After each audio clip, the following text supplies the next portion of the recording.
Good evening, everyone.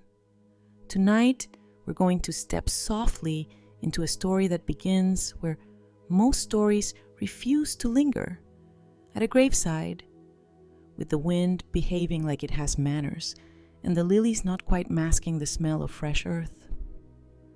I'm Lydia Monroe, and I'll tell you how a funeral turned into a door closing, how grief walked me to the edge of my own porch and asked for the keys back. So before you get too comfortable, take a moment to like this video and subscribe, but only if you truly enjoy what I share here. And in the comments, let me know where you're listening from and what time it is. I love seeing our little constellation of night owls. Now turn off the lights, maybe let a fan hum softly in the background, and let's begin our journey together tonight. The service was small and politely sad. The pastor kept his voice low, as if not to wake anything. I wore the black dress that fits me the way compromise fits a long marriage. Not perfectly, but reliably. People said the usual sentences that try their best. He said, "Peace now. You did everything you could. Call me if you need anything." The last one is a promise shaped like a business card. Useful, but only if you keep it somewhere you'll remember. Odd fact of the night, the word wake comes from Old English waken, to be awake, because families once literally kept watch through the night. We still do, just with casseroles and Wi-Fi. I misplaced my reading glasses twice during the reception, which counts as today's intellectual aging event. First, I found them in my hair, then in the pocket where pride goes when you're not looking. "You're allowed to forget things," Mrs. Chen from the library whispered, pressing my hand. I nodded, grateful for permission to be human in public. Sienna Blake, my daughter-in-law, stood near the coffee urn, beautiful and brittle, like a figurine that will crack if you clap too loudly. She had Andrew's last name and none of his E's. People brought her plates she didn't touch. She laughed at the wrong moments. Sharp, airless laughs that made the room blink. When she finally crossed to me, the temperature changed. "I hope you're coping," she said, the pause shaped like a pothole. "I'm standing," I said. "That's today's ambition." Her eyes were a winter color. "Andrew carried so much stress," she murmured. "It wasn't good for his heart." "Stress belongs to the century we live in," I said gently. "Not one person." She smiled the way people smile when they're about to deny you oxygen. "Well, some people contributed more than others." Then, as if the topic bored her, she adjusted a floral arrangement so the lilies faced the door, a hostess gesture with the soul of a warning. Academic phrase of the day: fundamental attribution error, the way we blame a person's character for what circumstance caused. Grief makes everyone an amateur psychologist with a gavel. When most of the mourners had drifted off to their lives, Sienna asked me to ride back to the house with her. "We should talk logistics," she said, as if my son were a calendar entry that needed rearranging. I sat in the passenger seat and watched the cemetery recede in the mirror, stones lowering their shoulders like tired soldiers. The car smelled faintly of vanilla and new decisions. At the house, someone had left a casserole on the porch with a note. "Heat at 350. We love you." Love, in my experience, arrives at 350 more than any other temperature. Sienna unlocked the door and walked straight to the kitchen, heels clicking a choreography I didn't recognize. I trailed after her, a tourist in my own life. "I've already started sorting Andrew's office," she said, opening a cabinet that wasn't a cabinet yesterday. "We'll sell the desk. It doesn't fit the vision." "The vision?" I asked. She didn't answer, just carried a stack of mail to the table, flipped through it, and set aside anything addressed to Lydia. "These are yours," she said, like they were coupons I'd been hoarding. 3 light jokes to keep my lungs expanding. If casseroles were currency, grief would be a well-funded enterprise. If sympathy cards could do laundry, today would have been a good day for whites. If silence had a tip jar, funerals would never run out of change. When she finally turned to me, her face was composed into something almost kind. "You've had a long day," she said. "Why don't you start packing a few things you can't live without? Clothes, documents, that sort of thing." The words reached my ears and then went looking for context. "Packing?" I repeated, keeping my voice in the soft register that says I'm listening, not agreeing. "This house was Andrew's," Sienna said, crisp as a new invoice. "He promised we'd make it our home. I can't heal here with you still in every room." A hand-me-down ache flared in my sternum. "This house was purchased 27 years ago," I said. "Thomas and I signed papers that still smell like ballpoint ink. Andrew moved back twice, once after college, once when the world chewed him a little. But the deed is missing," she said quickly. "I looked. Perhaps it's at the bank, or you misplaced it. You've been under a lot of strain." There it was. A soft accusation dressed as concern. I considered how grief turns the ordinary into evidence, the way I forgot my glasses, the way casseroles stack like bribes, the way a widow can be mistaken for a squatter in a sentence. I also considered how very still the house felt, like it was listening for my answer. "You're asking me to leave my home the day we buried my son," I said. "I'm asking you to be reasonable," she replied. "You can take a few weeks to find a place. I'll cover a motel and we'll store whatever you can't move yet. Pack your bags and learn to live on your own terms." She smiled, and the smile didn't reach her pulse. "It's time." What I wanted to say, I've been living on my own terms since the morning I taught a 12-year-old how to tie a tie for his father's funeral. What I said instead, because exhaustion is a remarkable editor, "I need tea." I made it slowly, performing each step like liturgy. Kettle, cup, bag, pour, steam rose with better manners than some people. Sienna stood in the doorway, checking her phone, thumbs moving like small, efficient knives. My hands shook only a little. I have learned how to set a teacup down gently even when the table isn't steady.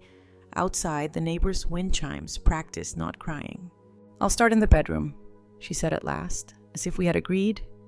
"Oh, and Andrew's watch? He'd want me to have it." "He wanted many things," I said, hearing the weight of my own voice. "Some of them were kind. Some were only wishes." She blinked, surprised I remembered how to speak. "I'll give you tonight," she said. "Tomorrow will be practical." After she left the kitchen, I sat at the table and opened a spiral notebook, the cheap kind with a red margin that bosses words into columns. "List what cannot be replaced," I wrote. Then, "find deed." Then, "breathe." The third line was the only one I completed. Odd fact. Part 2. Camphor in lilies can cause headaches if the room is small and grief is large. Or maybe that's not science, just how the afternoon felt. I took my tea to the living room and looked at the photographs that survived every move and repainting. Andrew's first day of school, shoelaces arguing with themselves, his high school graduation smile that already knew how to leave, the picture of the three of us at the county fair, fried dough dusting our shirts like summer snow. I pressed my palm to the glass. The past didn't get warm, but I did. Elder wisdom of the day. When someone tries to evict you from your own life, don't argue in the hallway. Walk into a room with a door and a desk. Paper beats adjectives. Night collected itself outside. I turned on the fan for the soft noise it makes, like a kind person agreeing with you. Somewhere in the house, Sienna opened a drawer she hadn't earned. I let myself make exactly one promise before sleep. I will not be erased. You can't pack a person into a motel if she keeps her name on the deed. 3 last jokes for the night, so my ribs remember how to rise. If grief had a user manual, page 1 would say, "Eat the casserole, ignore the advice." If be reasonable were a sport, I'd retire undefeated.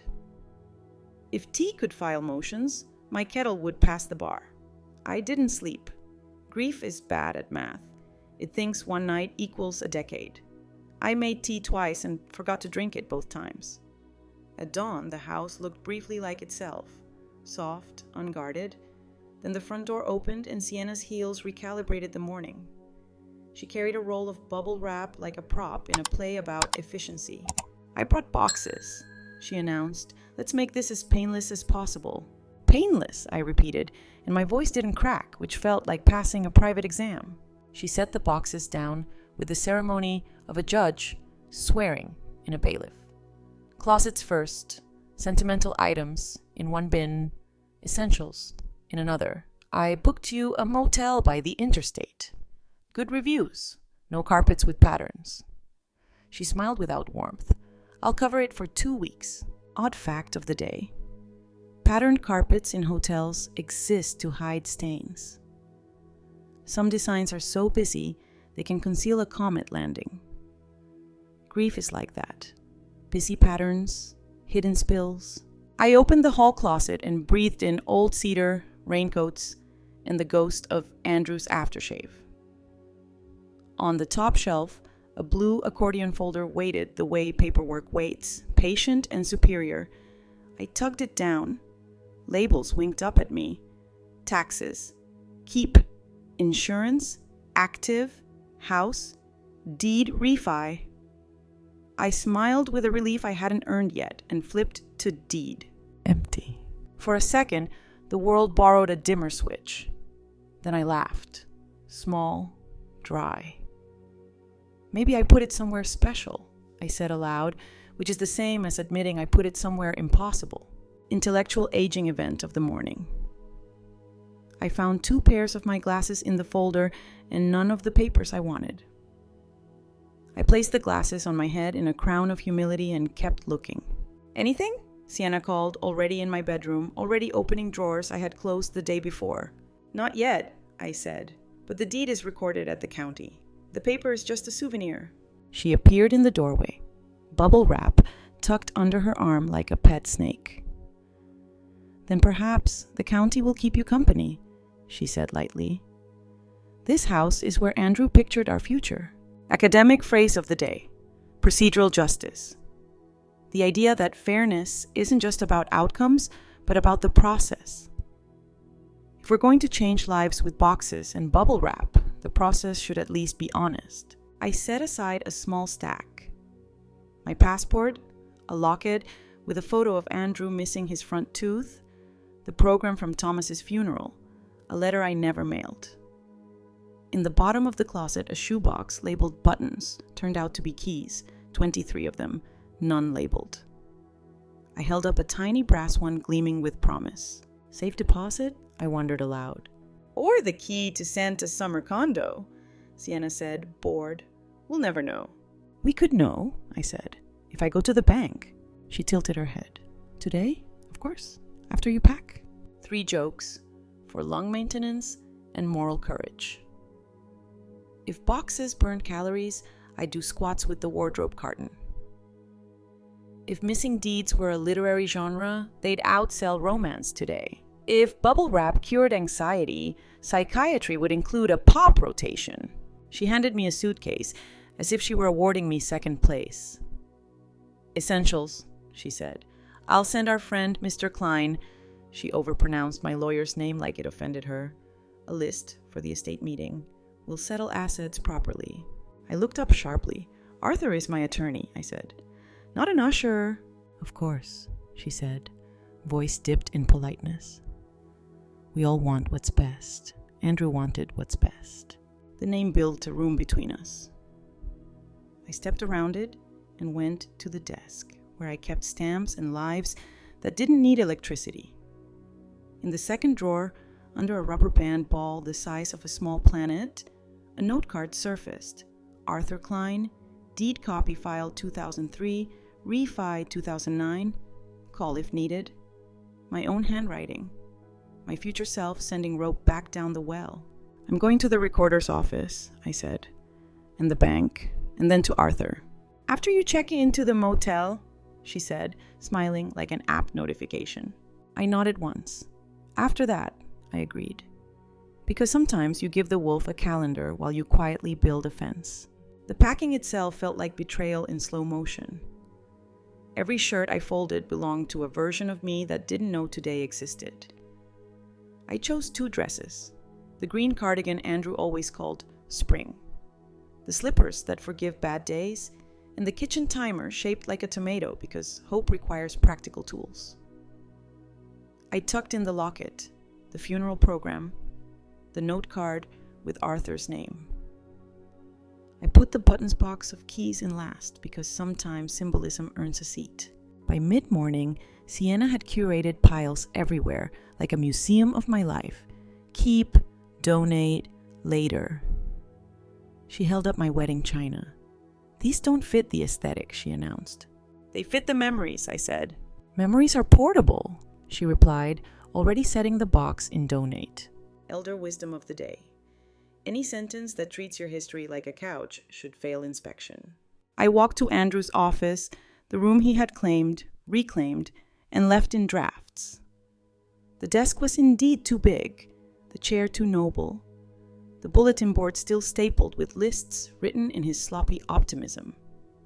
At the back of a drawer, under a dried-out highlighter and a ticket stub from a game we lost, I found a stamped receipt. County recorder, book, instrument, warranty deed. Not the deed itself, but its echo. Good enough to follow. Downstairs, Sienna had her phone on speaker, talking to someone with a brisk voice about timelines and fresh start and renovation. She spun the dimmer, made the lights too bright. "Do you have toiletries?" she asked, covering the microphone. "Yes," I said. "Phone charger, medications?" "Yes." "Good," she said. I'll call you a car." "I can drive," I said, and caught myself. The keys to my car were in the dish by the door. The dish was gone. "Where's the ceramic bowl?" I asked. She blinked, and for the first time, a seam showed in her performance. "Oh, I moved it. I have the keys, for now, so you don't misplace them." She smiled, all teeth, no apology. Odd fact, second helping, in some ancient houses, keys were as large as small swords. It's harder to steal what you have to drag. I stood very still. "Return my keys," I said, and my tone surprised both of us. She hesitated, then placed them in my palm like a child surrendering contraband. For a second, we were 2 women holding a small piece of metal that had opinions. 2 weeks, she said softly. "I need space. We both do." "I'll take space," I agreed. "I won't take erasure." 3 more jokes, because breath has deadlines. If aesthetic paid rent, my china would own this block. If keys had lawyers, mine would sue for wrongful detainment. If motel art were honest, every painting would be titled, "You'll Be Okay." I zipped the suitcase. The sound was rude and final. I looked around the living room that had been a theater for birthdays and storms, and I memorized it the way you memorize a face you love before the lights go out. Window smudges, sofa dent, plant leaning like a gossip. I took the blue accordion folder, the note card, and the buttons box. I left the casseroles. Love deserves refrigeration. At the door, Sienna stepped aside. "Text me when you're settled," she said, like a landlord. "I'll text you the case number when I file the change of address with the county," I said back, like a woman who had just remembered her own spine. Outside, the day smelled like cut grass and something beginning. I carried the suitcase down the steps, one measured tread at a time. At the curb, I looked up at the windows, open, bright, briefly pretending to be anyone's. "I'll be back," I told the brickwork. The house didn't answer, but the porch light flicked in the breeze like agreement. The car door closed on a soft thud. I placed the folder on my lap and smoothed the label with my thumb. Procedural justice. Process, then outcome. First the recorder's office, then the bank, then Arthur, then sleep maybe. I told the driver the address of a motel with decent reviews and carpets that could confess their stains. Behind us, the house leaned into the afternoon. Ahead, the road made a gentle promise. Follow the signs, bring your own pen. The motel by the interstate had the kind of patterned carpet that was invented to hide entire histories. I set my suitcase on the bedspread with its brave floral print and realized I'd built a small country of denial out of towels and tea bags. For 2 weeks I slept here at night, but my days belonged to public places, benches, libraries, MUZs, laundromats, the 24-hour diner with stainless steel optimism. It's cheaper that way, and also, invisibility is easier to carry outdoors. When you sit very still on a park bench with a paper cup of coffee, people look past you as if you're part of city landscaping. Tree, bench, grieving woman, trash can. Odd fact of the day. A lot of county land records still live on microfilm backups stored in limestone caves. Your entire life can be a line of digits resting inside rock that used to be an ocean. Somehow that comforted me. Paper has neighbors. Morning 1, I took the bus to the recorder's office and asked for certified copies of my deed. The clerk wore a sweater in a color that refused to be named and a smile that looked like it had passed a background check. "Book and page?" she asked. I slid over Andrew's old receipt with the instrument number. She nodded, typed, printed, embossed, and then, my favorite part, reached for the metal seal that bites the page into permanence. The crunch sounded like a verdict with manners. Outside, I stood under an anemic tree and held the thick paper up to the light. There it was, Lydia Monroe and Thomas Monroe, joint tenancy with right of survivorship. The letters sat calm and square, unbothered by anyone's adjectives. I bought a folder at the office supply store and wrote on the tab, "Deed and dignity. Paper beats adjectives." At the bank, I rented a safe deposit box I could afford for 6 months. The manager, kind without asking for my biography, slid the little drawer toward me like a confession booth. I placed the deed inside with a photocopy, then kept a second certified copy for the lawyer. I also opened a small P.O. box because I wanted my mail to stop learning Sienna's opinions. Elder wisdom of the day: hope is not a plan is hope with pockets. The rest of that week, I learned how to be invisible without losing my outline. Laundromats are warm and forgiving. No one notices if you read while your socks rehearse in circles. Libraries are full of fellow refugees from noise. Grace Park, the head librarian, pretended not to see the way I hovered at the printers with hands that shook. She appeared at my elbow with a 100-page punch. No commentary, just a quiet, "Would you like cardstock for the top sheet?" I did. She set it down like dignity is part of the supply budget. Academic phrase of the day: status quo bias. The instinct to cling to whatever is happening now, even if now is a motel and a backpack and counting bus transfers. It's not apathy. It's your brain being conservative with its remaining furniture. The trick is to move one chair a day. Update an address, label a folder, ask a question out loud. I built a little circuit. Morning, recorder, bank, library. Afternoon, park bench, notes, long walks where grief learned it couldn't outrun me. Evening, diner, pie, and Linda's refills delivered with that calm she keeps in a holster. I mapped restrooms like a cartographer of survival. I learned which gas stations sell sandwiches that won't make you reconsider your faith. I carried cash in 3 pockets and my papers in a zippered pouch that lived inside my tote like a heartbeat in a rib cage. 3 jokes scribbled in my notebook to keep the lungs honest. If coffee refills were a pension, I'd retire on Thursday. If benches gave frequent sitter miles, I'd be platinum with a free neck pillow. If grief were a Fitbit, I'd have closed my rings by noon. On day 4, I walked past my own house, the long way, like I was a planet testing gravity. The curtains were open. New lamps glowed like strangers practicing warmth. In the driveway, a contractor's van idled, ladders on top like exclamation points. Through the side window, I saw swatches, Sienna's vision, probably. Color chips that didn't include the memory of jam handprints on the stair rail or the nick in the banister where Andrew's science fair volcano met its limits. I kept walking. If I stopped, I'd turn into a witness the scene didn't deserve. Back at the park, pigeons conducted their endless committee meeting. A toddler announced his manifesto in crayon. An old man fed something invisible to a pawn that believed him. I breathed. The deed copies pressed against my ribs like a promise. When you know a page exists with your name spelled correctly, the air gains calories. At the diner that night, Linda wordlessly slid me a bowl of soup and a slice of lemon pie, then topped my water with the solemnity of a sacrament.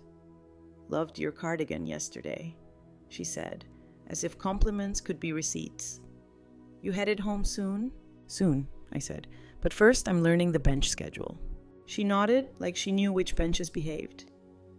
"Tuesdays, the park rangers come early. Thursdays, the teenagers practice being louder than they feel." A map offered gently. Sleep improved by degrees. The AC in the motel learned my favorite key. The blankets stopped smelling like strangers. I texted the lawyer's office and scheduled our appointment for the week after the will reading. There would be a will reading, there always is. Grief is old-fashioned that way. I also started a list called What I Keep. The locket, the tomato timer, 3 photographs, a habit of labeling things. The memory of Andrew trying to grow a mustache at 15, like courage, could be composted into hair. Some afternoons I went to the animal shelter and folded towels because the volunteers always need hands, and dogs accept love without inspecting its source. Mabel, brown, elderly, skeptical, allowed me to scratch her ears if I pretended it wasn't my idea. She smelled like biscuits and second chances. I promised her nothing I couldn't keep. That felt important. One evening I saw Sienna's car glide past the park, windows down, music too confident. She didn't see me.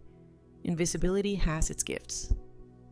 But 2 girls on a blanket pointed, whispering the kind of whisper that wants to be overheard. I tasted metal and kept my seat. Maybe Sienna bragged, maybe she didn't. Power always wants an audience. I let the pigeons be my jury, tough but fair. By the second week, the motel desk clerk began to greet me by name without asking for my room number. "You have the aura of someone collecting receipts," he said. Half joke, half blessing. I smiled. "I do," I said, and patted the pouch in my tote like it purrs. Elder wisdom, second serving. You can feel hollow and still be building. Quiet isn't the same as empty. Some days, the only thing I accomplished was carrying myself from one chair to another without dropping my name. That counts. On the last morning of my prepaid stay, my phone lit up with a text from an unknown number. "Will reading, Friday, 2 p.m., Klein & Associates. You should be there." No signature, but the tone wore Sienna's perfume. The address was correct. Arthur would confirm. I stared at the screen until the words lost their edges, then put the phone face down and listened to the AC hum like a grandmother petting your hair. 3 last jokes for a day that needed oxygen. If motel art were honest, it would be titled, "You're doing fine, sweetheart." If printers gave out bravery stickers, I'd have a whole sash by now. If invisible came in sizes, I'd take one that still shows up on cameras. I packed the suitcase again, lighter this time, somehow. The tomato timer went on top like a small red planet that refuses to stop measuring hope. I checked the pockets twice, then a third time. Intellectual aging event satisfied. Papers, keys, wallet, phone, locket. The clerk slid my receipt under the plastic protector, and I added it to the folder because accounting is a way of telling the future you took yourself seriously. At the bus stop, the wind lifted my hair and then set it down with better manners than grief. I looked toward downtown where the law office would be. where pages would be read aloud in that gentle courtroom voice they teach in law school. Slow, neutral, meticulous. I imagined the will like a narrow bridge across water that had decided to be deep. I was ready to cross it with the loudest thing I owned. My name, embossed with a metal bite. The next afternoon, the park smelled like warm grass and hot metal. I'd claimed the same bench as yesterday, the one with peeling green paint and a view of the pond where geese argue like old couples. I balanced a paper cup of coffee on the armrest and unfolded my list, what I keep, adding one more line in pencil. My voice, even when it shakes. I was trying to remember the word for a small metal bottle. Thermos, my brain finally offered. 10 minutes late, but correct. Intellectual aging event achieved. Dignity intact. I didn't see Sienna at first. I heard the sound of intention. A car door slammed too sharply, heels that didn't belong to grass, laughter with corners. When I looked up, she was crossing the path with 2 friends in tow, and her phone already lifted, camera open, as if the afternoon had been waiting for her to start. Her sunglasses perched on her head like a crown you rent by the hour. "Well, well," she said, voice bright for the stage. "There you are." "I am," I said, and sipped my coffee because a woman should always be able to finish her sentence or her drink. She angled her phone at me. "This is where you've been staying?" she asked, sweeping the camera across the bench, the tote at my feet, the folder on my lap. "Parks and public places, learning to survive?" Odd fact of the day. Most smartphone photos store EXIF metadata, time, date, sometimes location, little crumbs telling on you if you don't turn them off. I considered explaining that to her, decided to save my breath for oxygen. One of her friends flicked her hair and tried to look casual. The other held a dog the size of a loaf of bread that was unimpressed by all of us. A teenage boy on a skateboard slowed to watch. A runner pretended not to. Audiences arrive quickly when someone rings a bell for shame. Elder wisdom of the day. When a person tries to humiliate you in public, they've accidentally hired witnesses. "Go ahead," I said quietly. "Get your angles." She blinked, not expecting compliance. "You look comfortable," she said, choosing her poison. "I suppose it's freeing not to maintain a house at your age." "There's a house to maintain," I said, keeping my voice even. "I'm giving it a chance to miss me." She laughed too loudly. "Andrew promised me a future in that home. He didn't intend for you to squat in it forever." "Words like squat are for tense and bad decisions," I said, "not for deeds with embossed seals." Her eyes snapped to the folder in my lap. "Deeds?" I opened it, slow as Sunday. The certified copy caught the sun just right. The raised seal bit its little circle into the light. I didn't wave it. I wasn't auditioning for the geese. But I let her see my name spelled out without apology. "The county keeps records even when people misplace their manners," I said. Her jaw tightened. "Paperwork doesn't change the truth." "Sometimes it is the truth," I said gently, "because feelings make terrible clerks." The friend with the loaf dog shifted, suddenly interested in the geese. Sienna dipped her phone toward the folder. I covered it with my hand. "No," I said. "You don't get to use my proof as your content." She dropped the phone to her side, then cocked her head, smile returning to its default setting. Performative. Academic phrase of the day, impression management, the theater of looking good while doing wrong. She was excellent at blocking and terrible at plot. "Anyway," she said, changing tactics. She pulled a white rectangle from her bag and let it hover between us like a snowflake. "Since you insist on being included, here." She flicked the card so it fluttered to the bench beside me. Klein & Associates. Will reading. Friday, 2 p.m. "Wouldn't want you to miss the big moment." "I already got the text," I said. "But thank you for the paper. I collected." She leaned closer, voice dropping sugar.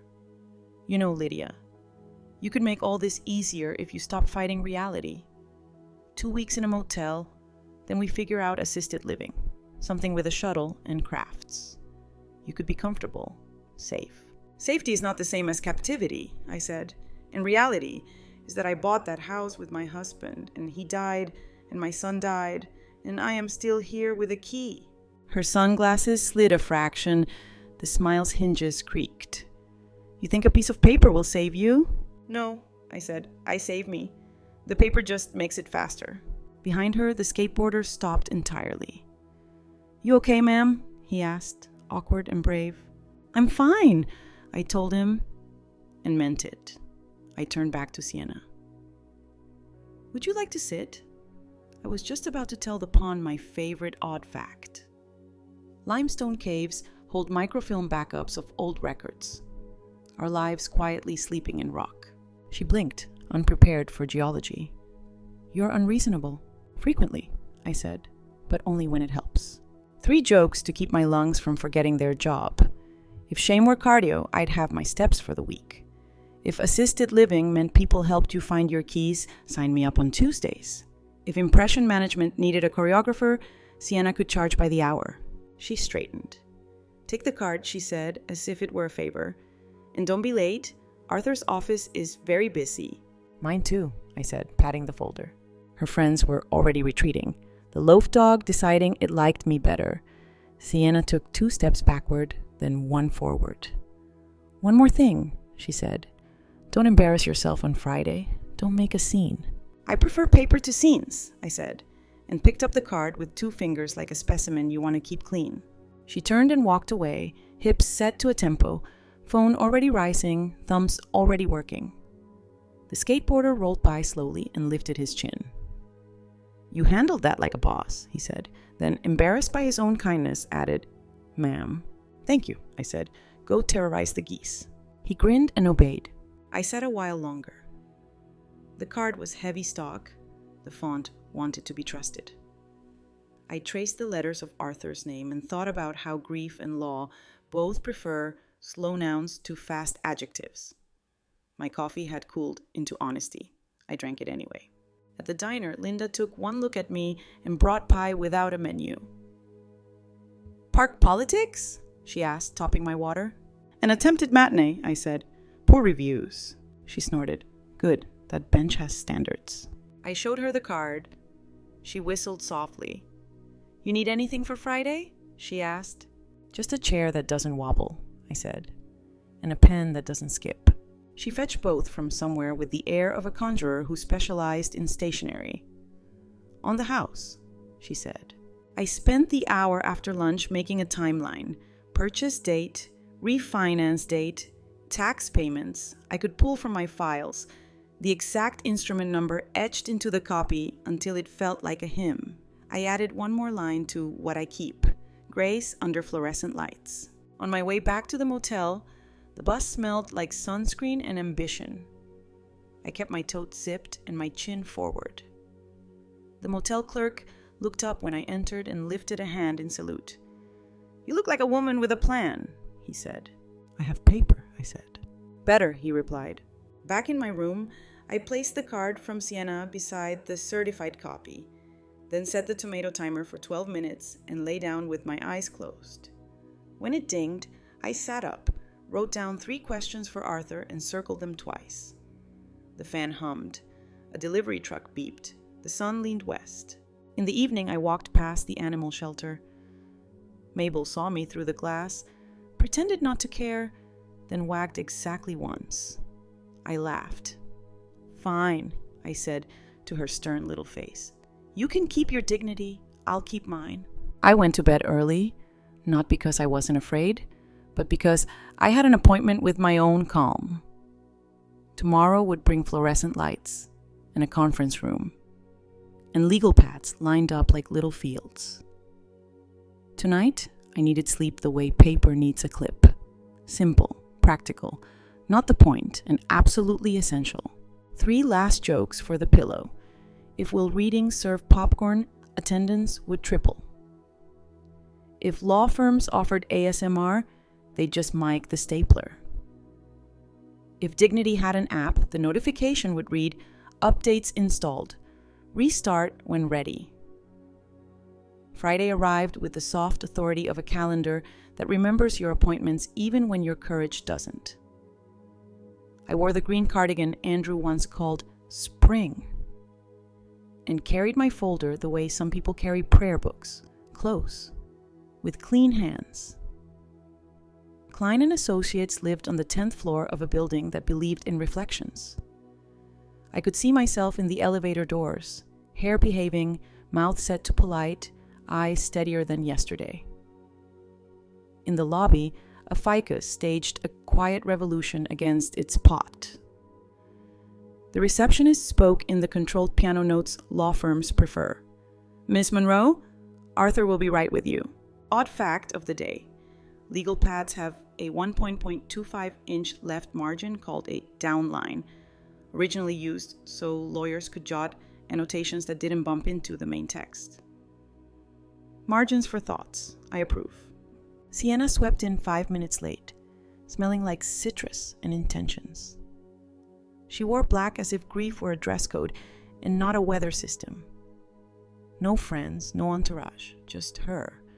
Phone face down, smile sharpened for use. She didn't look at me. Fine. We were here for nouns, not adjectives. Arthur ushered us into a conference room where the fluorescent lights practiced their own ASMR and the stapler on the credenza looked deeply employed. He had the kind of kindness that didn't need volume. "Thank you for coming," he said, then placed a manila file in the exact center of the table. "We'll read Andrew's will and then address any questions." My intellectual aging event of the hour. I blanked on the difference between executor and personal representative, then remembered they're cousins who attend the same parties under different state statutes. I wrote both on my pad anyway, because pens earn their keep by letting you panic quietly. Arthur began, "This is the last will and testament of Andrew J. Monroe, dated 18 months ago. He appoints his wife, Sienna Blake Monroe, as personal representative. He leaves the rest and residue of his probate estate to Sienna." He paused, letting the words be as gentle as they could manage. "There are no specific bequests." Sienna's chin lifted, the small, satisfied movement of a person whose script is proceeding on time. Arthur turned a page. "However, and this is important, the will only governs probate assets. Property passing by operation of law or with designated beneficiaries does not pass under the will. For example, life insurance with a named beneficiary, retirement accounts, joint tenancy property with right of survivorship." She glanced at me, mouth readying an argument. Arthur slid a second folder toward her. "Here's the preliminary inventory. Andrew's probate estate consists of a checking account with a nominal balance, a vehicle subject to a lien, and household goods." He looked up, measured. "There are outstanding liabilities, medical bills, 2 credit cards, and a personal line of credit. The estate appears insolvent." Academic phrase of the day: priority of claims. The order in which creditors stand in line when the pie is too small. Today's pie wouldn't feed a rumor. Sienna blinked. "Insolvent? That can't be right. What about the house?" "The house," Arthur said calmly, "is not part of Andrew's probate estate." He lifted a certified copy with the county's metal bite still impressed like a thumbprint. "Title shows Lydia Monroe and Thomas Monroe, joint tenants with right of survivorship. Upon Thomas's death, title vested fully in Lydia. Andrew never held title." I didn't need to flourish my copy. I set it beside his, the seals like 2 coins on a patient's eyes. "Paper beats adjectives," I said softly, "every time." Sienna's smile fissured. "Andrew lived there. He said, he promised, we would build our future there." "Promises," Arthur said, kind but immovable, "are not instruments.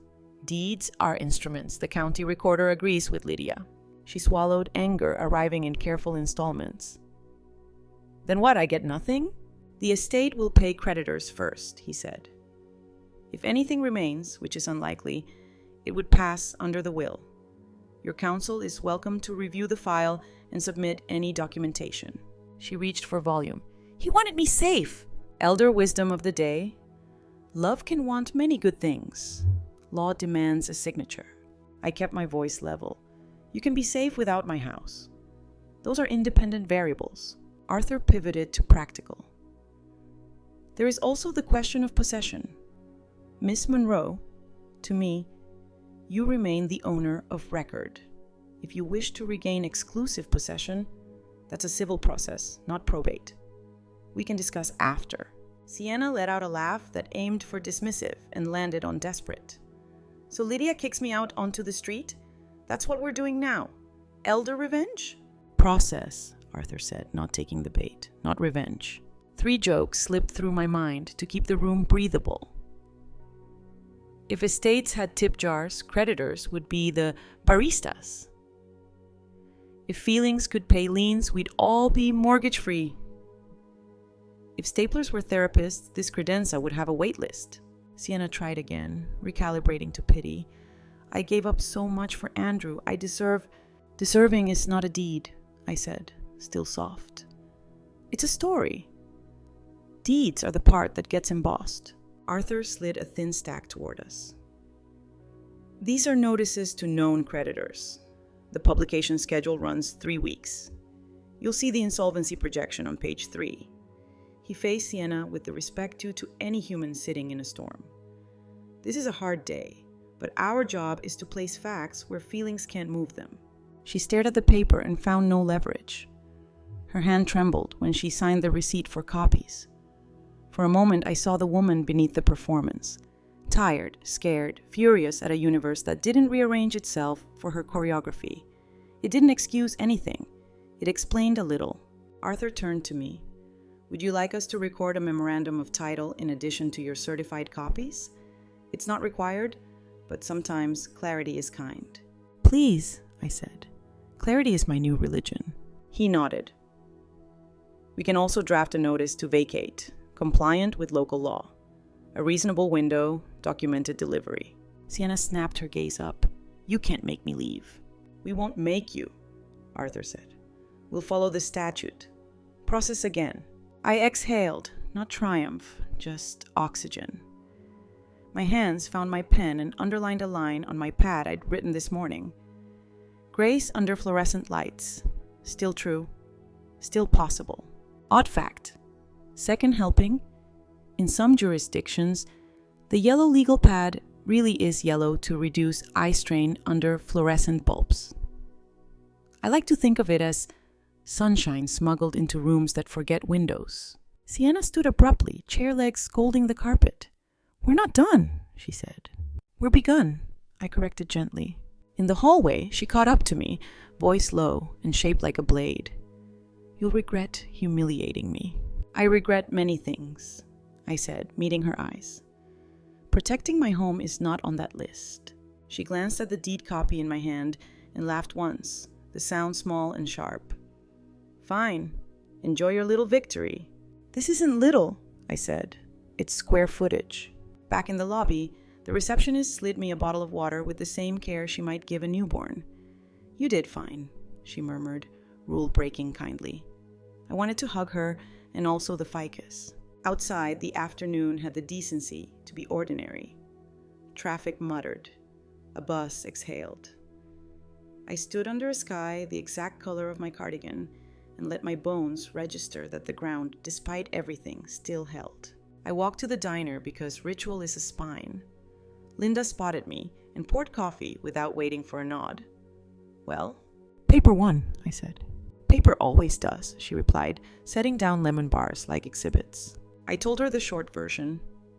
She listened without editing, which is rarer than it should be. When I finished, she tapped the table twice. What next? Process, I said, smiling at the word that had carried me all morning. We draft a notice, we give time, we keep records, we go home. 3 last jokes to end a fluorescent day. If process had a lullaby, it would be sung by a stapler.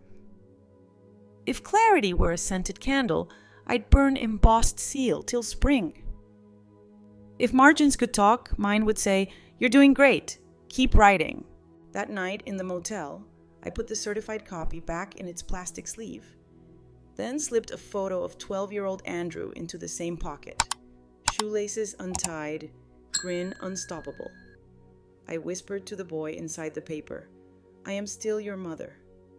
I am keeping the house ready for your memory in my sleep." The fan hummed yes. The AC agreed. Somewhere, even the stapler exhaled. Morning came like a clerk with good posture, on time, tidy, ready to stamp things. I ironed the green cardigan because ritual steadies my hands, then walked back to Arthur's office with a folder that now had the quiet weight of certainty. The receptionist greeted me with the kind of smile that doesn't waste syllables. "Conference B," she said, and slid a fresh legal pad across the counter. Sunshine smuggled under fluorescent lights. Arthur had already lined up the tools. A notice to vacate drafted to the comma, a proof of service form, and a paralegal named Denise who treated punctuation like guardrails. "We'll keep this relentlessly proper," he said, tapping the margin. 30 days notice, documented delivery, no surprises. Academic phrase of the day. Notice an opportunity to be heard. Due process is not a mood, it's a map. He walked me through each paragraph. Owner of record, me. Premises. My street, my number, the square footage that knows my footsteps. Date by which possession must be surrendered. 30 days from noon today. Noon chosen, because clocks like decisive nouns. We added a line offering a walkthrough and a forwarding address for any mail still pretending to be Andrew's. Denise slid the pages to me like dealing a hand she'd like me to win. I signed with careful letters. My name looked like it had learned Pilates. Odd fact of the day. In many counties, a civil process server can use substitute service. Hand the papers to a competent adult at the home and then mail a copy, because laws know doors develop selective hearing. Denise already had a server on the calendar. "His name's Victor," she said. "He wears beige and inevitability." Before I left, Arthur asked if I wanted to record a memorandum of title as an extra belt over the suspenders. "Clarity is kind," he said, and I nodded. Denise stamped and clipped and breathed purpose into each page. The stapler purred like a cat that passed the bar. I hesitated in the doorway. "There's one more thing," I said, tasting the sentence before I served it.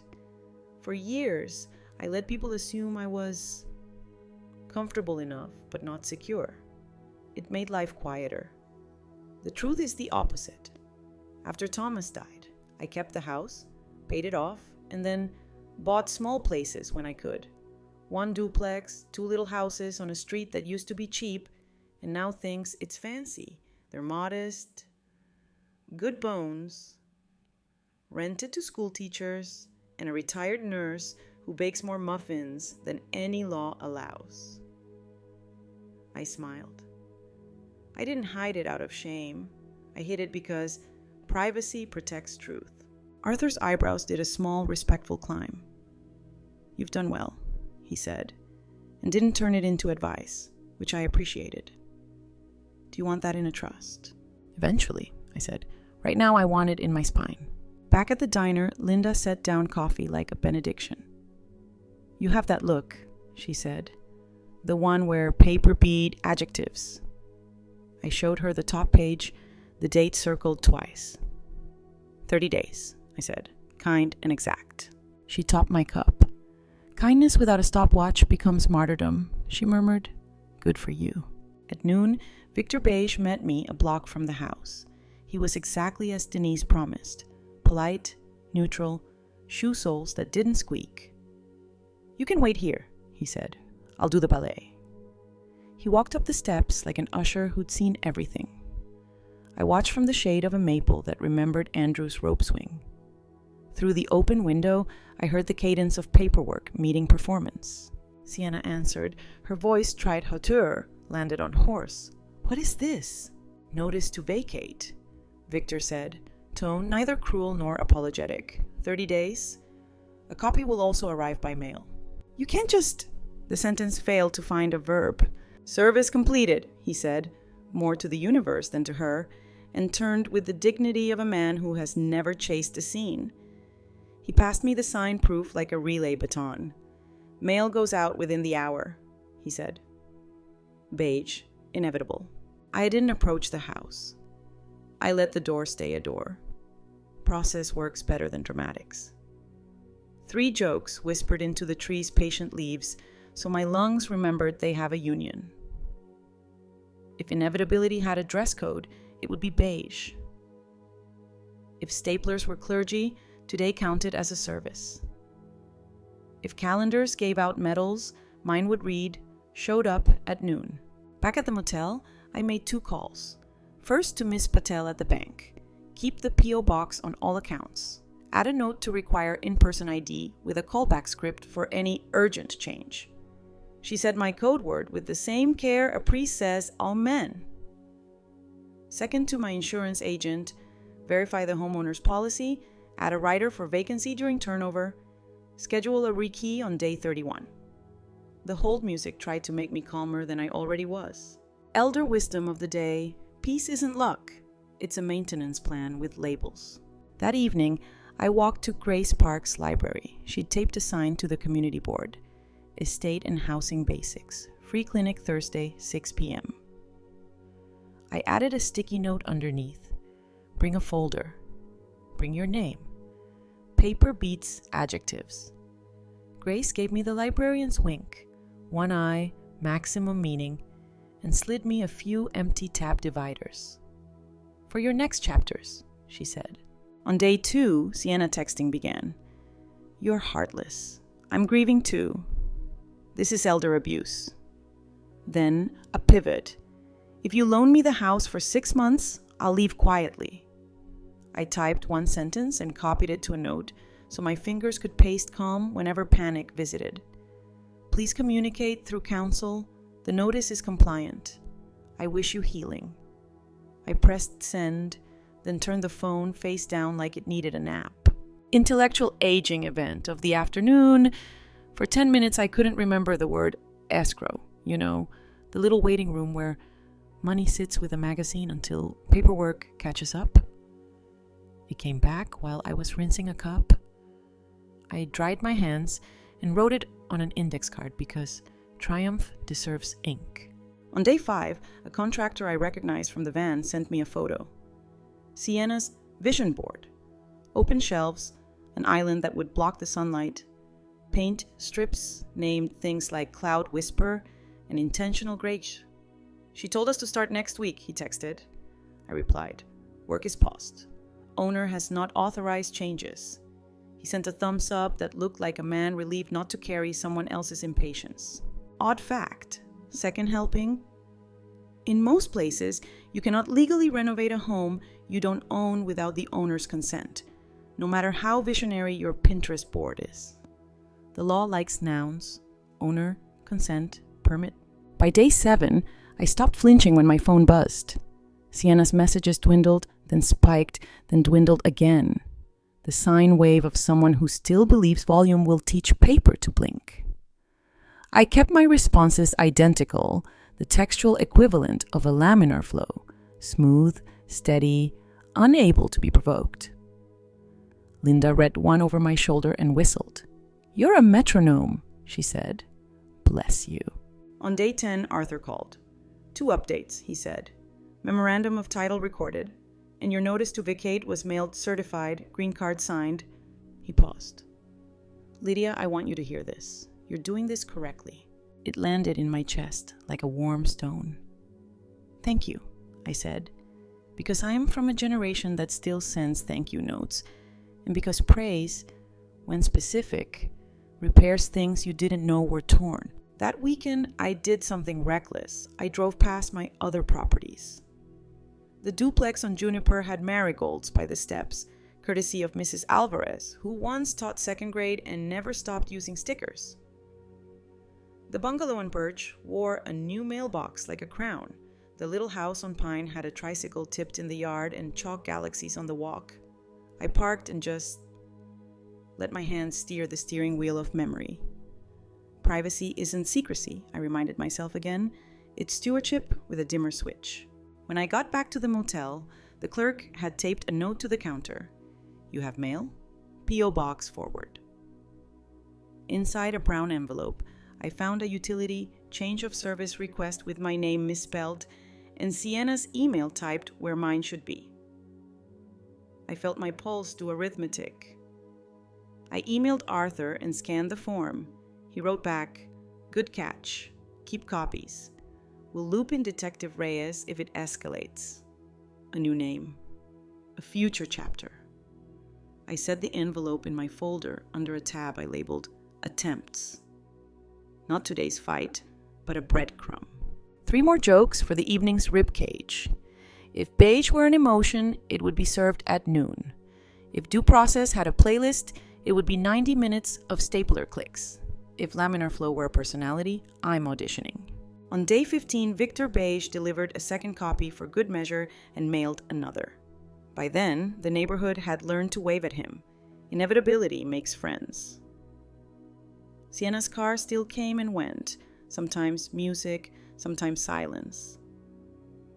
I didn't peer through hedges. I let the calendar do the talking. The morning of day 30, I brewed motel coffee that tasted like optimism filtered through stubbornness and packed my suitcase, lighter than the last time, heavier than it needed to be. I put the tomato timer on top like a red planet that knows when to ring. Then I drove to my street at 11:50 a.m., parked under the maple that still kept Andrew's secrets, and waited. At 12:04, the door opened. A mover carried a box marked Misk Kitchen.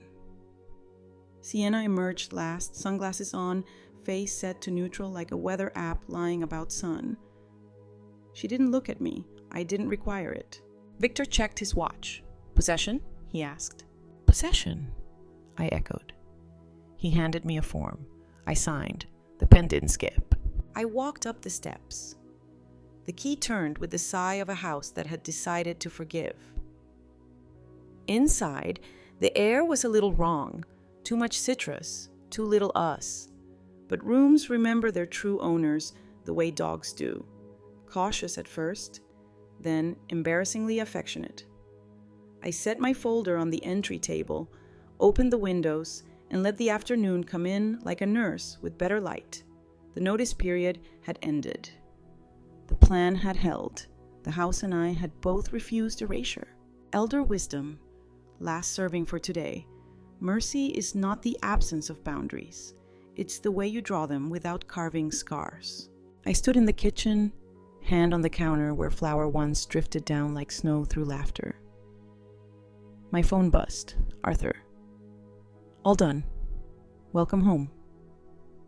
I texted Linda a single word, lemon, and she replied with a picture of a pie already in the oven. Grace sent a thumbs up emoji that somehow smelled like paper and hope. I set the tomato timer for 12 minutes. Not because anything needed baking, but because some victories want a chime.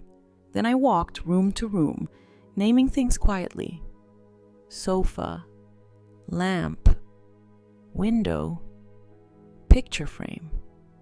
Like I was teaching a very old, very beloved house its words again. The house greeted me with a draft that smelled like dust, lemon cleaner, and history waking up. I opened every window I could bribe into cooperation. The curtains breathed, the floors creaked their old confessions. At 12:31 p.m., right on schedule, the locksmith arrived. A man named Rico, with 4 arms like competence. He tipped his cap to the house the way some people salute flags. "Recce the lot?" he asked. "Front, back, garage," I said. "And the side door that thinks it's special?" He smiled. "We'll humble it." Odd fact of the day, rekeying doesn't replace the lock. It replaces the tiny pins inside, so the old key becomes a story, not a tool. My front door exhaled when the new key turned clean. I swear it did.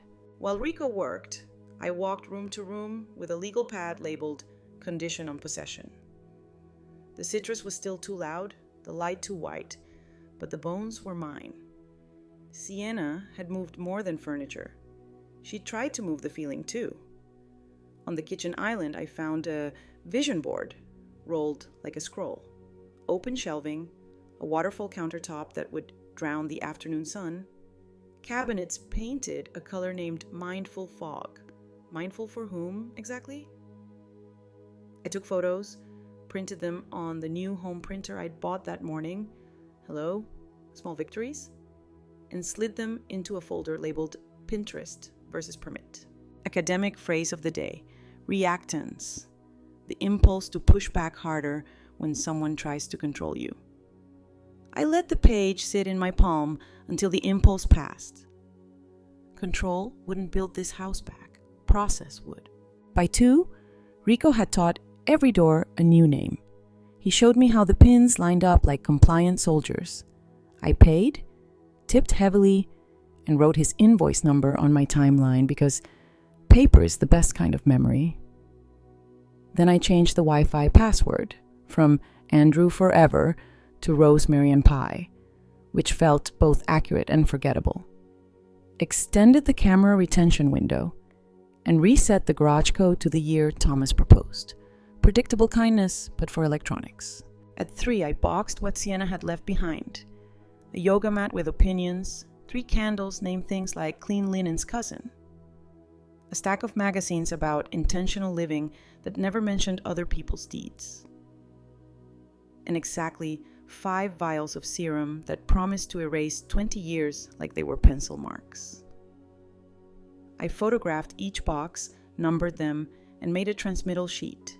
Chain of custody, personal effects, elder wisdom of the day. Mercy is best served with documentation. My intellectual aging event arrived right on cue. I was standing in the bathroom trying to remember the word for that white paste you squeeze into cracks so the wall forgets where it split. Spackle, I told the mirror triumphantly, and then realized I meant caulk. I wrote both on an index card and taped it inside the cabinet. Spackle, easel's walls. Caulk, easel seams. Dignity intact, vocabulary supervised. At 4, a car door closed in the driveway the way a period ends a sentence. I checked the camera. Sienna, alone. Sunglasses, like armor, jaw, set to litigation. I stepped onto the porch and closed the door behind me. Boundaries can wear hinges. She stopped at the foot of the steps. I forgot a few things, she said, voice even. I packed the personal effects you left, I answered, calm and present. They're labeled and photographed. I'm happy to set them on the porch for pickup at a time we both choose. Or we can schedule a walkthrough with counsel present. I'll just come in and get them, she said, moving toward the steps. I don't consent to entry, I said, tone not unkind. Please coordinate through Arthur's office. It keeps everyone honest. Her mouth flattened. You think paper will save you twice? No, I said. I think we will save ourselves by using paper once. She laughed without humor. You're addicted to process. Process is what keeps us from duels, I said, and from Pinterest disasters. I lifted the folder just enough for the tab to show. By the way, starting work without the owner's consent is a code violation. Your contractor texted me that he'd been told to start. I've paused all work and notified the permit desk. Her eyes flickered, surprise, then calculation. You're ridiculous. Frequently, I said. But I read the municipal code, and I keep receipts. She shifted tactics. The utilities are already in my name. I held her gaze. You submitted a change of service request with my name misspelled. The utility flagged it when I called. I've documented the attempt and added it to a folder labeled Attempts. If it escalates, Detective Reyes will be looped in. The pause wasn't long, but it was honest. A bird made a rude comment from the maple. Sienna reset her face to indifferent. You've been preparing speeches. I've been preparing my home, I said. There's a difference. She looked past me at the living room. For a split second, the glass gave us both back. Me, small but vertical. Her, sleek but blurred by light. She sighed, a sound like a tire choosing deflation. Fine, put the boxes out. I'll bring them to the porch, I said. Would you like a receipt listing contents? Why do you talk like a clerk? She sounded tired now, less blade, more bone. Because clerks keep the world from falling apart, I said softly. And because when people are hurting, nouns help more than adjectives. I returned with 2 boxes and the inventory sheet. She signed without looking, then hesitated with her hand on the second box. Andrew wanted me safe, she said, not quite asking permission to believe it. He wanted many good things, I said. Wanting isn't a deed, and love isn't a lease. You can be safe without this house. I can be safe with it. She swallowed. Do you hate me? 3 jokes floated up, then sat down politely. I answered the truth. No. I hate what grief turned us into. Something unclenched in her shoulders, then re-nodded. You're not who I expected, she admitted. Neither are you, I said. But here we are, 2 women on a porch, both trying not to drown. She lifted the boxes, sunglasses hiding whatever the day had decided she could spare. We're not done, she said, out of habit. We can be, I said, and meant it. Please route anything further through council. After her taillights blinked out, the porch remembered how to be wood again. I stood there a moment, the new key warm in my palm, the house breathing through its windows. Inside, I set the kettle on, muscle memory with steam, and wiped the island as if crumbs could be a kind of absolution. I emailed Arthur. Personal effects delivered curbside, inventory attached, no entry granted. Noted attempted utility change documented. He replied with a sentence that felt like a hand steadying the small of my back. Perfect. Keep going exactly like this. I printed no work authorized signs and taped them near outlets where contractors like to plug in the future. Then I sat at the table and wrote a small card to myself. You did not win. You withstood. I tucked it under the tomato timer because small red planets keep secrets. 3 jokes for the evening air because ribs enjoy company. If process had a love language, it would be return receipt requested. If Pinterest required permits, most kitchens would still have ceiling fans.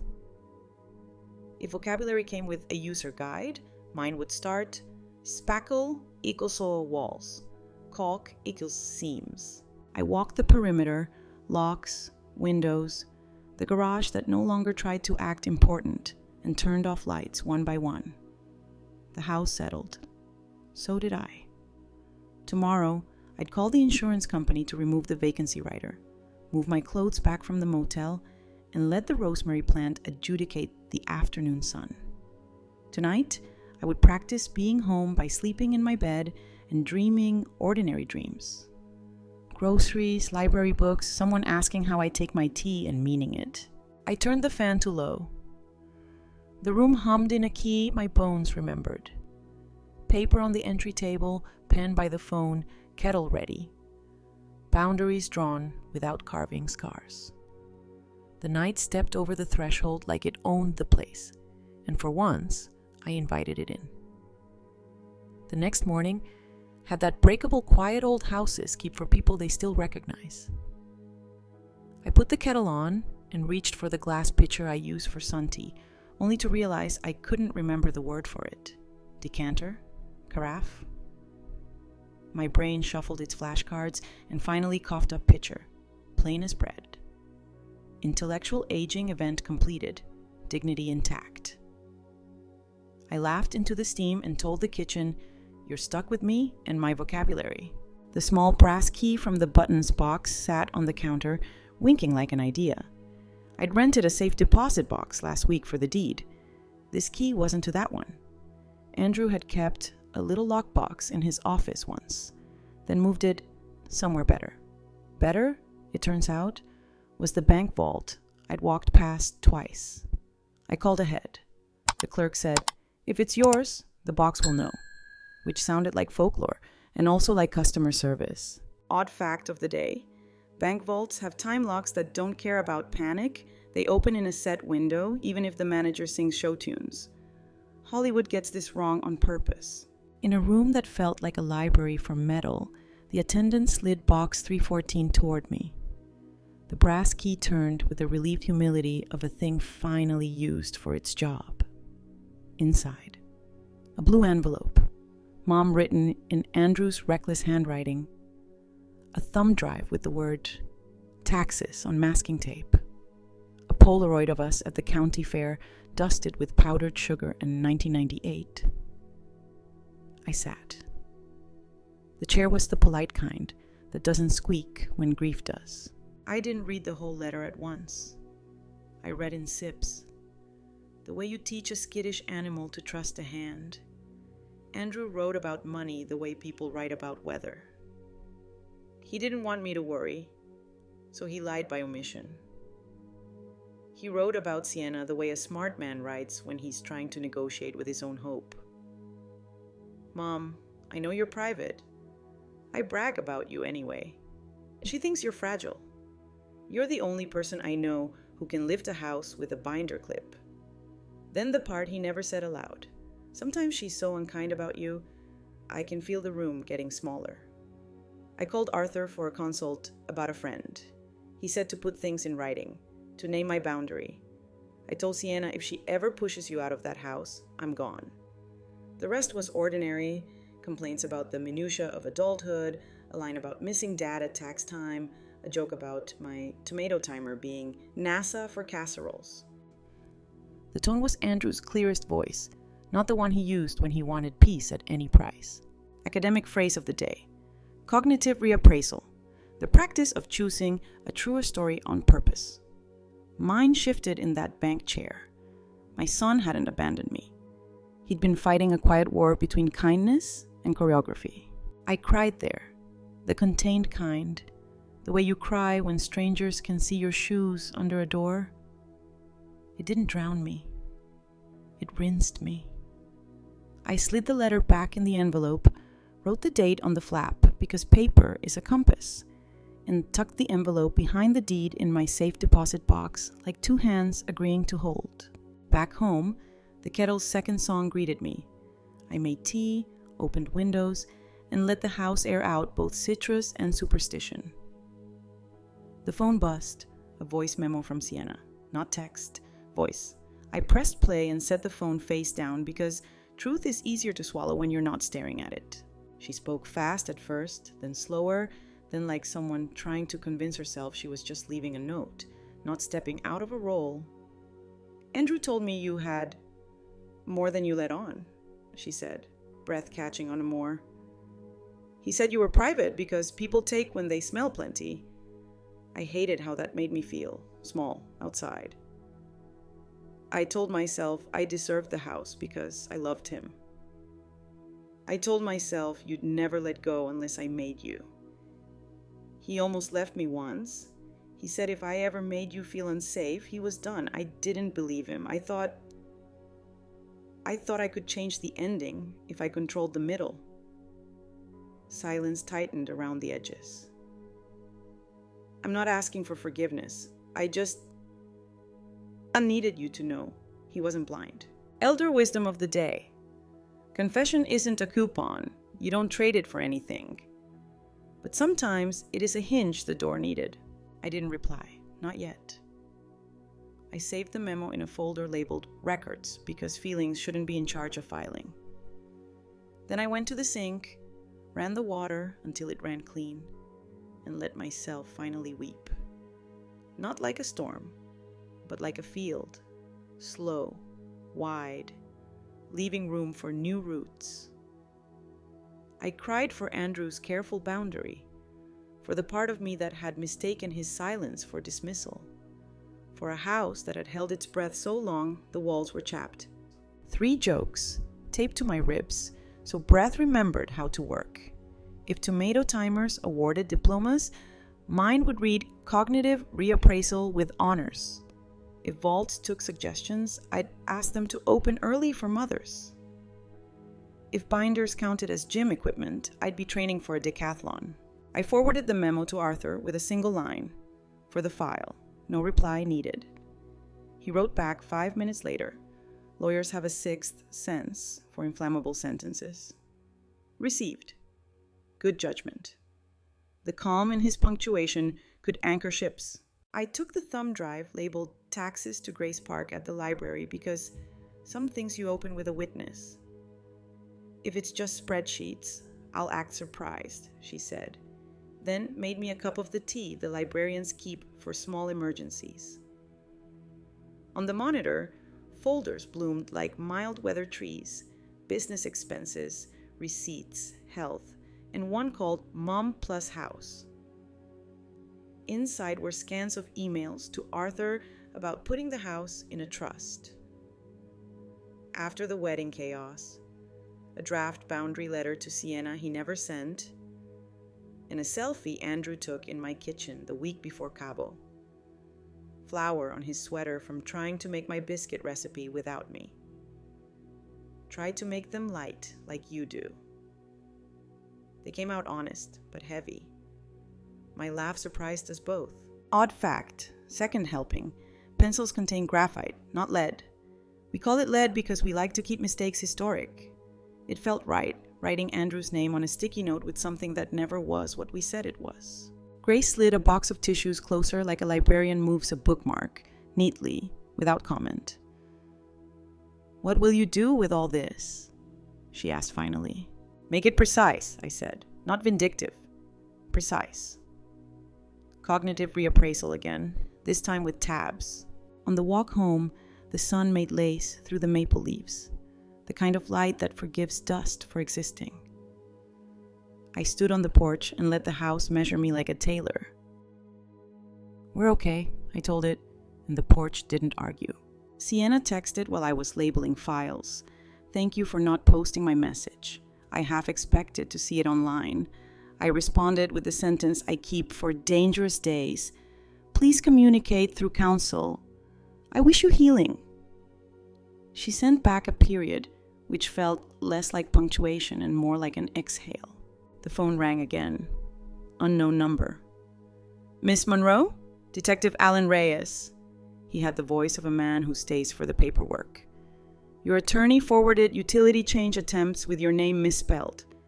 It's likely nothing that can't be handled with a few good forms, but I'd like to take a statement and put a fraud alert on file. Also," and here his tone did a small human thing, "welcome home." Academic phrase of the day. Procedural memory.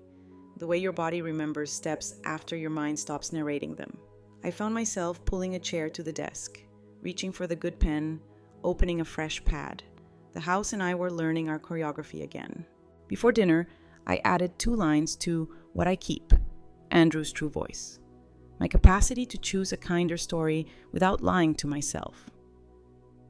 Then I set the tomato timer for 12 minutes and made biscuits. Not perfect, not light as my son wanted, but honest as a Wednesday. I ate one at the sink and saved the rest for the people who keep showing up with good pens. 3 last jokes for the night shift. If justice had a sound, it might be a vault opening and a kettle starting at the same time. If grief issued receipts, today I'd deduct the tissues. If boundaries were biscuits, you'd know they were right when they held their shape without getting hard. The fan hummed me toward sleep. In the hallway, the pictures kept their quiet watch. The house breathed easier. Me too. The next weeks unfurled like a checklist that had been waiting in my bones. Detective Reyes took my statement in an office that smelled like copier toner and a good mop. He's the kind of man who lets silence do paperwork. "We have the utility change attempt, the misspelled name on the form, and your attorney's certified notices," he said, tapping each item like a metronome. "If there are more attempts, credit, mail forward, anything, send them. Process builds cases." Academic phrase of the day. Evidentiary chain. How proof holds hands from moment to moment so no one can accuse it of wandering off. We gave every file a chaperone. Meanwhile, life wanted feeding. I kept walking past the shelter to see Mabel. the senior dog with eyebrows drawn by a poet. The volunteers were drowning in puppies, everyone once knew, but the older dogs floated in place, waiting for a kindness big enough to lift them. One afternoon, I held Mabel's leash and said to Grace Park, "If love had a lobby, it would smell like oatmeal and disinfectant." Grace tucked a pen behind her ear.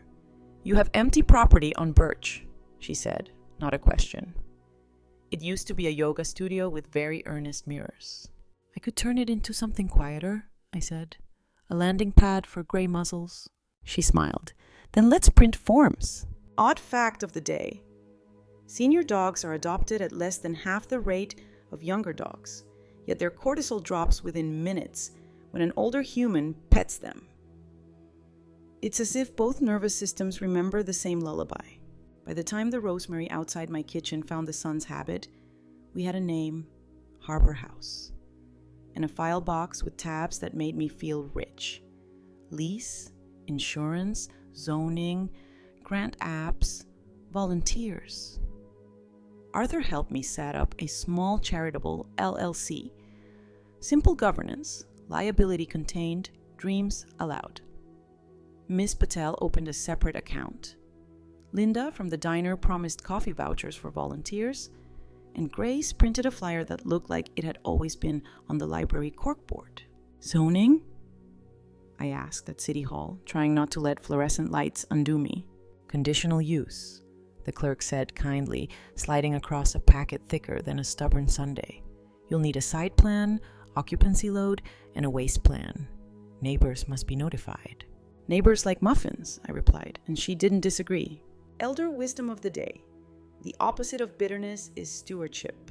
We scrubbed the Birch Street space until it forgot yoga ever happened there. The mirrors came down with a sigh.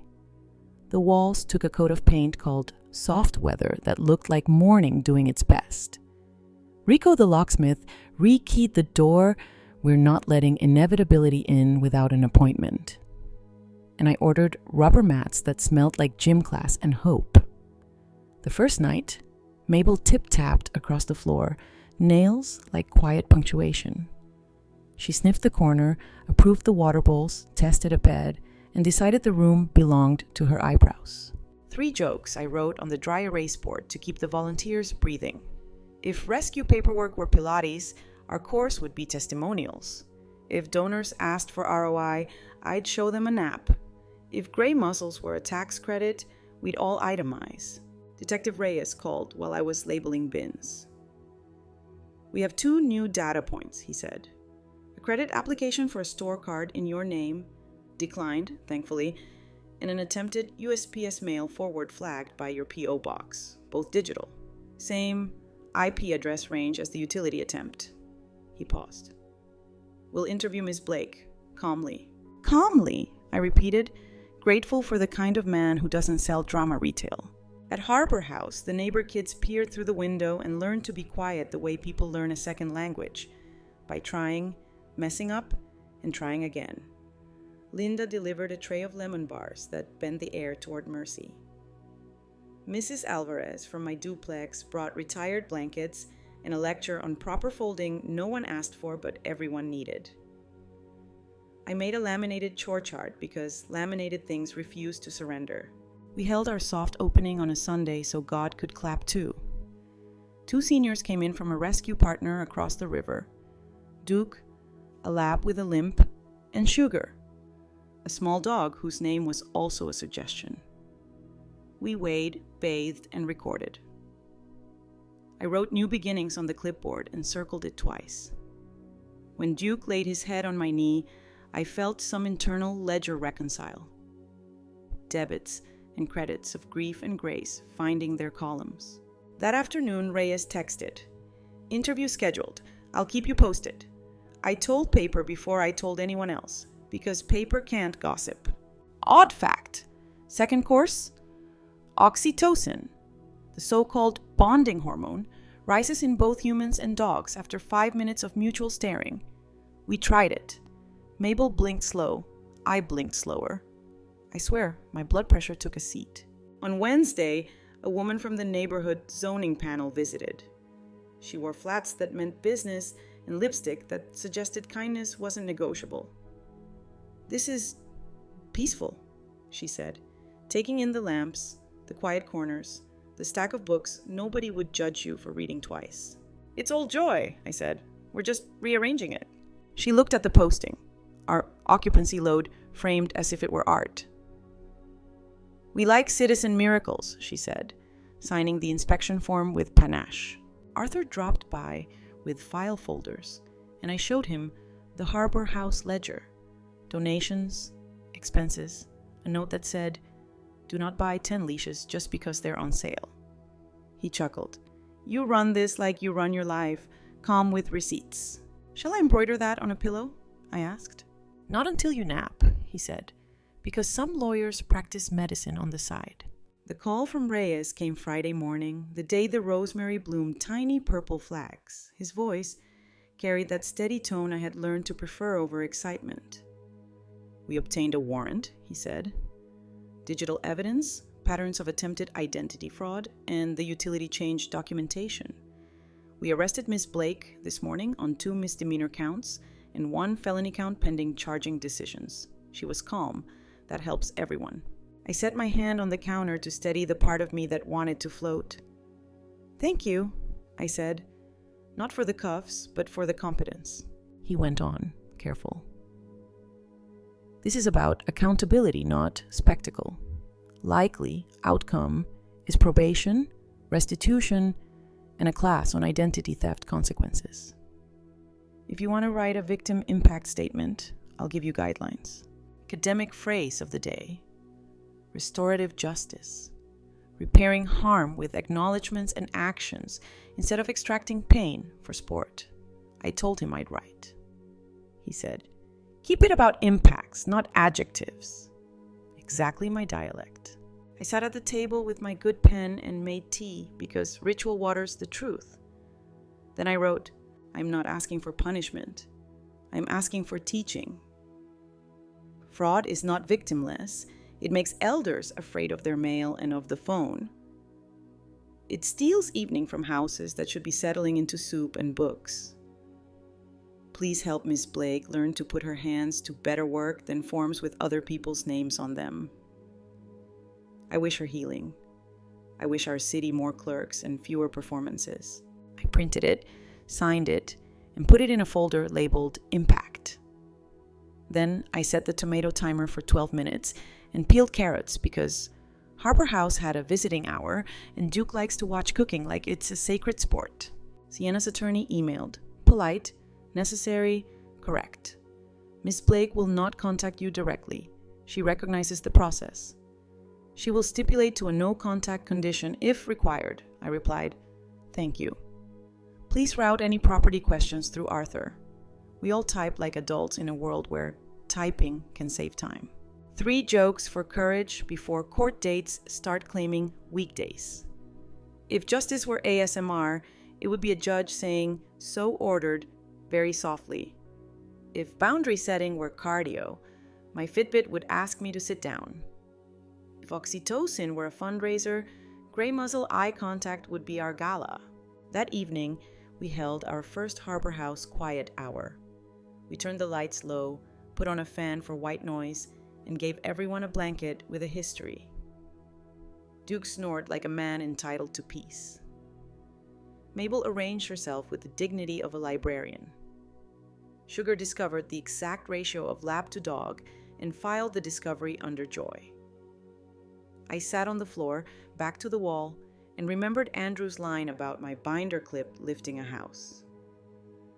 Harbor House wasn't a heroic gesture. It was a binder clip on a block of a city where loneliness thinks it owns things. Elder wisdom of the day. Mercy without boundaries becomes chaos. Boundaries without mercy become a museum. We were aiming for a home. When I got back, the porch smelled like night and rosemary.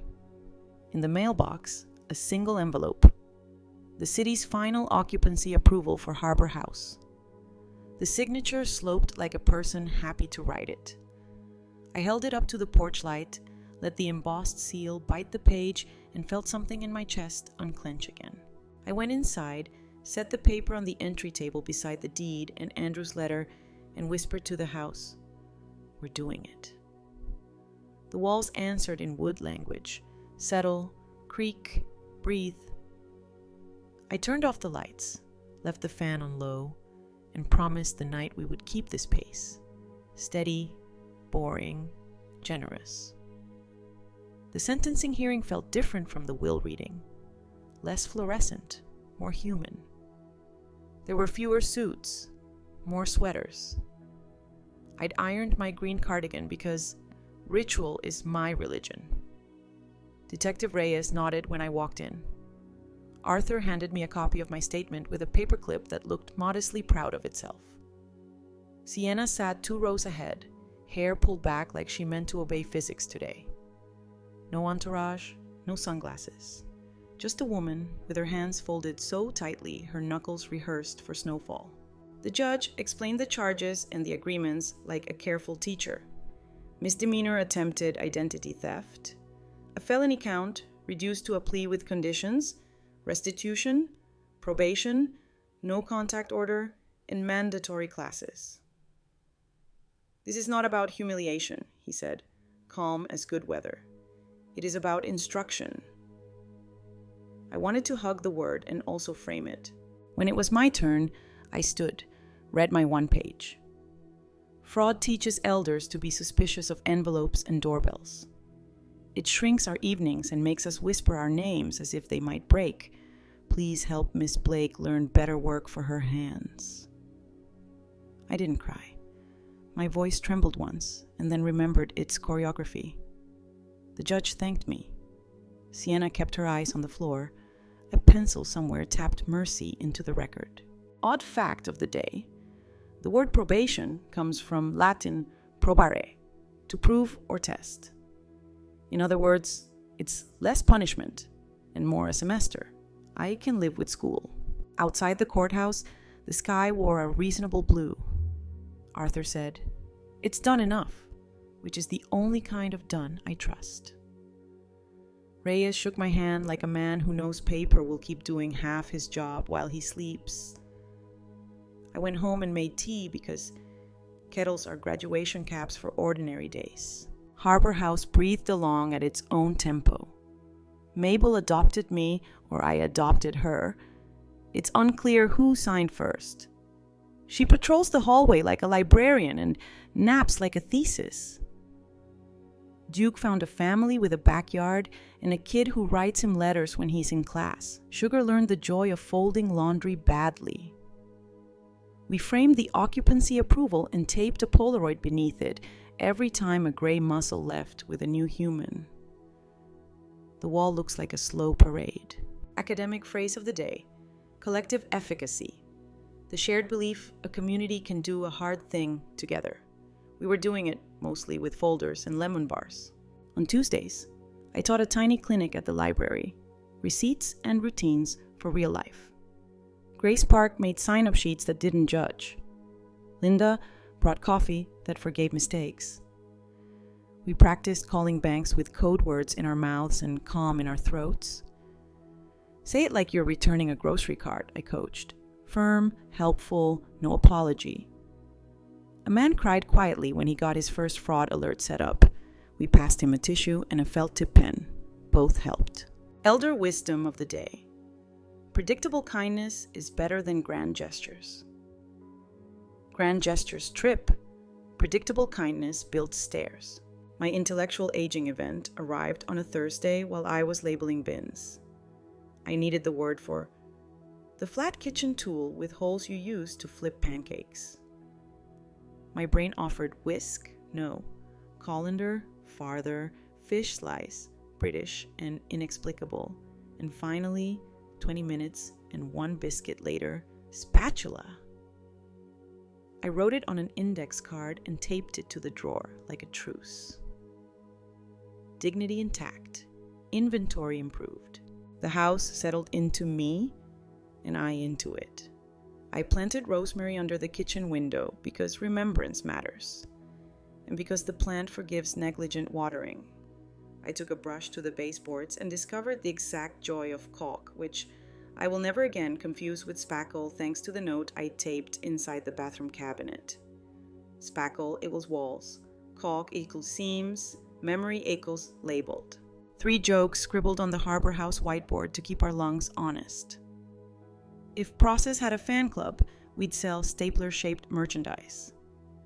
If boundaries were biscuits, you'd know they're right when they hold their shape without getting hard. If community were a recipe, the secret ingredient would be bring a pen. One evening, Mrs. Alvarez from my duplex dropped by with marigolds and an opinion. "You should put the houses into a trust," she said, as if suggesting a casserole. Arthur agreed the next day. We drafted a simple living trust, Monroe Home and Harbor Trust, with Harbor House as a beneficiary and scholarships for vet tech students tucked in like bookmarks. Miss Patel witnessed. Reyes stopped by on his dinner break, ate a lemon bar, and signed as second witness with the solemnity of a man who doesn't smudge ink. I slept lighter that night. Legacy, yes, but also relief. The future finally had pockets. Odd fact, second helping, rosemary contains rosmarinic acid, which may help memory a little. The Victorians tucked sprigs into wreaths for remembrance. I tuck it into roast chicken and thank the century for giving me both seasoning and metaphors. Sienna sent one letter through her attorney, apology-shaped, careful, not asking for anything. She'd started the classes. She volunteered twice at an animal shelter in another part of town. "Good," I wrote in a reply Arthur mailed. "Please continue. No contact otherwise." We signed our boundaries like adults. Sundays acquired a shape. Service at a small church where the pastor still knows the hymns without a projector. Then diner lunch where the lemon bars now count as liturgy. Then Harbor House nap hour where Duke used to snore and Mabel currently supervises.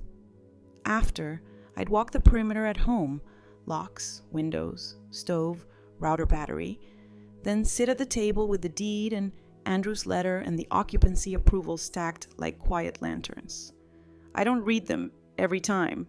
I just let their weight say what paper says best. You are held by nouns, not hostage to adjectives. Academic phrase, final issue. Post-traumatic growth. The way a life can widen after it breaks, not because of the breaking, but because of the tending. When the first frost sniffed around the edges of the yard, I brought the rosemary pot inside and set it by the window where morning leans. The fan hummed the night into something soft. I wrote 3 sentences on recipe cards and slid them under the blue cookie tin, my private ritual of memory's pantry. Calm isn't surrender, it's steering. Privacy protects truth, secrecy protects lies. Paper beats adjectives. 3 last jokes for this chapter, tucked where my ribs can find them. If paperwork were Pilates, my core could hold a plank through tax season. If serenity had a brand, it would be embossed seals scented with lemon. If forgiveness came with instructions, step 1 would say, lower your shoulders, label the folder, make tea. That night, I stood at the sink and watched the porch light do its patient work. Mabel clicked in from the hallway and parked at my feet with a sigh older than the house. I told her the obvious out loud. We're okay. She believed me immediately. I'm learning to catch up. I turned off the lights, left the fan on low, placed the good pen by the good paper, and let the house teach me rest. Ordinary, labeled, deserved. Let's slow everything down now, the way evening slows the edges of a room. Picture the house as it is at this exact moment. Windows ready for morning, locks that remember your hands, a fan stitching the dark into gentle fabric. On the entry table, 3 quiet anchors wait without asking for attention. The deed with its embossed bite, Andrew's letter with its true voice, and the Harbor House approval that smells faintly of printer ink and promise. Nearby, a sprig of rosemary leans toward the window doing its small work of remembrance. In another room, Mabel has found the center of a rug and made a circle of herself. At the library, a flyer with your neat handwriting tells strangers it's okay to bring a folder and a name. At Harbor House, there are rubber mats, bowls, blankets with histories, and a whiteboard joke or two that keep ribs lifting when days are heavy. The city hums outside, polite, unchanged, survivable. There was a hearing, there were forms, there was a sentence that chose instruction over spectacle. There will be more paperwork, and there will be lemon bars. You learn to set boundaries that don't bruise. You put properties into a trust not as a monument, but as a map. You practice the small sentences that hold a life in place. I am the owner. I don't consent. Please route through counsel. Thank you. So let your shoulders drop now. Let the fan carry what can be carried. If you need to walk the perimeter once more, stove, locks, window, router battery, you can. Otherwise, let the house hold your breathing. The night is long enough. The folders are labeled. The kettle knows when to sing. When you close your eyes, take only what is light. A dog's steady sigh, a paper's quiet weight, a future that doesn't need to hurry to be real.